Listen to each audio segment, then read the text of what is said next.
In the shadows of American journalism, few stories echo with such chilling resonance as that of Gary Webb, a man who dared to expose what others only whispered. In the mid-1990s, when the world was still reeling from the aftermath of the crack epidemic and the ghosts of the Cold War haunted foreign policy, Webb set out to answer a question that few wanted to ask.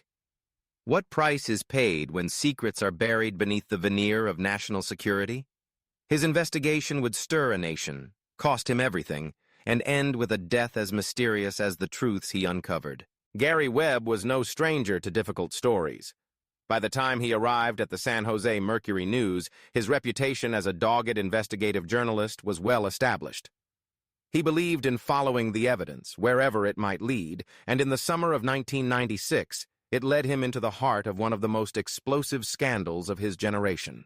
The series he published was called Dark Alliance. Its premise was as bold as it was damning. During the 1980s, as the United States waged its ideological war against communism in Central America, the CIA had allegedly allowed, or at least ignored, the influx of cocaine into Los Angeles. The money? It wasn't simply lining the pockets of street-level dealers. According to Webb, it was being funneled back to the Contras, a rebel group fighting the leftist Sandinista government in Nicaragua. The implication was shocking. In the name of foreign policy, the U.S. government had played a role, however indirect, in fueling America's crack epidemic. For millions of Americans, the story was electric. The Dark Alliance series was one of the first major news stories to go viral thanks to the early internet, with the Mercury News website overwhelmed by traffic. In neighborhoods ravaged by drugs, people saw the story as validation, confirmation that the devastation they endured was not simply the product of criminality, but of politics, power, and policy. But the initial outrage was short-lived. Almost as quickly as Webb's reporting caught fire, the response from the establishment began to shift. Major national newspapers, including the New York Times, the Washington Post, and the Los Angeles Times, launched their own investigations, not into the allegations themselves, but into Webb and his methods. They decried the reporting as sensationalist, reckless, and unsubstantiated. The suggestion was clear. Webb had gone too far, seen too much, and connected dots that weren't meant to be connected. Under mounting pressure, the San Jose Mercury News retracted the series, issuing a public apology and demoting Webb. He was forced to resign. The fallout was immediate and devastating.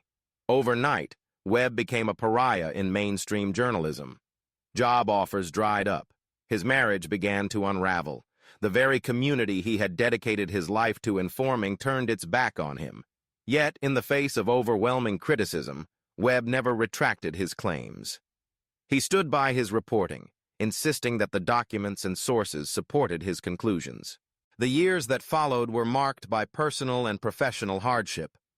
Webb struggled to find work, taking freelance assignments and odd jobs to support himself.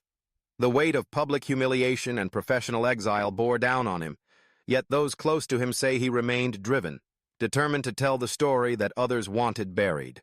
Then, on December 10, 2004, Gary Webb was found dead in his home in Carmichael, California. The cause of death: 2 gunshot wounds to the head. The official ruling was suicide. A note was found expressing love for his family and regret at what his life had become. But the circumstances of his death, 2 shots to the head, immediately raised questions. How does someone shoot themselves in the head twice? The coroner and police maintained that it was possible.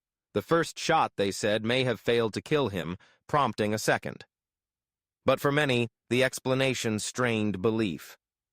Friends and family described Webb as optimistic in his final days.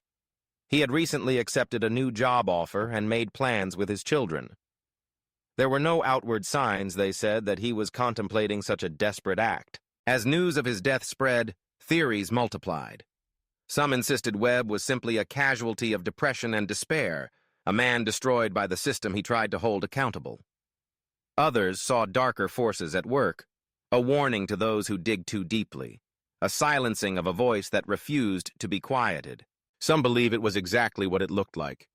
A man pushed too far, destroyed by the system. Others? They whisper of something darker. A silenced voice. A warning. An example of what happens when you challenge power.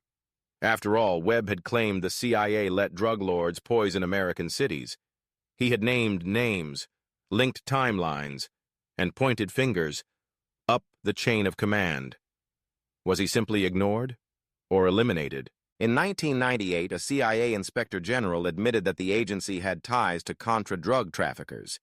Webb had been right, but no apology came. No retraction from the press. No headlines saying, "He told the truth." Years later, Hollywood turned his life into a movie. Kill the Messenger, 2014. But the real Gary Webb, he didn't live to see his name cleared. Let's ask the uncomfortable questions. Why did Webb die just as new evidence was validating his claims? Why 2 gunshots? Why did the media work so hard to discredit him, then go silent?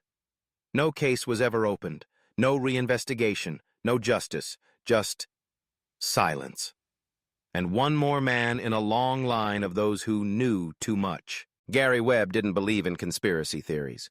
He believed in facts, in documents, in telling the truth. But the truth cost him everything. And when they found him, he had no job, no power, just a typewriter, and 2 bullets. So what do you think? Was it suicide or a silencing? Let us know in the comments.